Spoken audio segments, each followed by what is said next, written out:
Jérémie, chapitre 18. La parole qui fut adressée à Jérémie de la part de l'Éternel en ces mots. Lève-toi et descends dans la maison du potier. Là, je te ferai entendre mes paroles. Je descendis dans la maison du potier, et voici, il travaillait sur un tour. Le vase qu'il faisait ne réussit pas, comme il arrive à l'argile dans la main du potier. Il en refit un autre vase, tel qu'il trouva bon de le faire. Et la parole de l'Éternel me fut adressée en ces mots. Ne puis-je pas agir envers vous comme ce potier, maison d'Israël? Dit l'Éternel.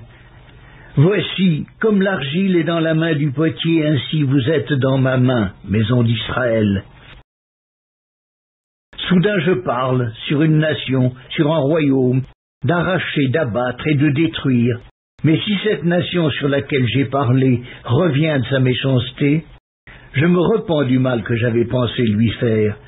Et soudain je parle sur une nation, sur un royaume, de bâtir et de planter. Mais si cette nation fait ce qui est mal à mes yeux et n'écoute pas ma voix, je me repens du bien que j'avais eu l'intention de lui faire. Parle maintenant aux hommes de Juda et aux habitants de Jérusalem, et dis, ainsi parle l'Éternel. Voici, je prépare contre vous un malheur, je médite un projet contre vous.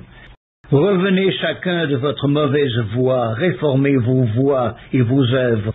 Mais ils disent, c'est en vain, car nous suivrons nos pensées, nous agirons chacun selon les penchants de notre mauvais cœur. C'est pourquoi ainsi parle l'Éternel, interrogez les nations, qui a jamais entendu pareille chose? La Vierge d'Israël a commis d'horribles excès. La neige du Liban abandonne-t-elle le rocher des champs? Où voit-on tarir les eaux qui viennent de loin, fraîches et courantes? Cependant, mon peuple m'a oublié, il offre de l'encens à des idoles, il a été conduit à chanceler dans ses voies, à quitter les anciens sentiers, pour suivre des sentiers, des chemins non frayés.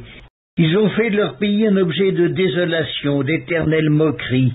Tous ceux qui y passent sont stupéfaits et secouent la tête. Pareil au vent d'Orient, je les disperserai devant l'ennemi, je leur tournerai le dos, je ne les regarderai pas au jour de leur détresse. Jérémie, chapitre 18. Et ils ont dit, venez, complotons contre Jérémie, car la loi ne périra pas faute de sacrificateurs, ni le conseil faute de sages, ni la parole faute de prophètes. Venez, tuons-le avec la langue, ne prenons pas garde à tous ces discours. Écoute-moi, Éternel, et entends la voix de mes adversaires.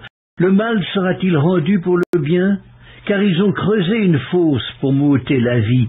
Souviens-t'en, je me suis tenu devant toi, afin de parler en leur faveur et de détourner d'eux ta colère.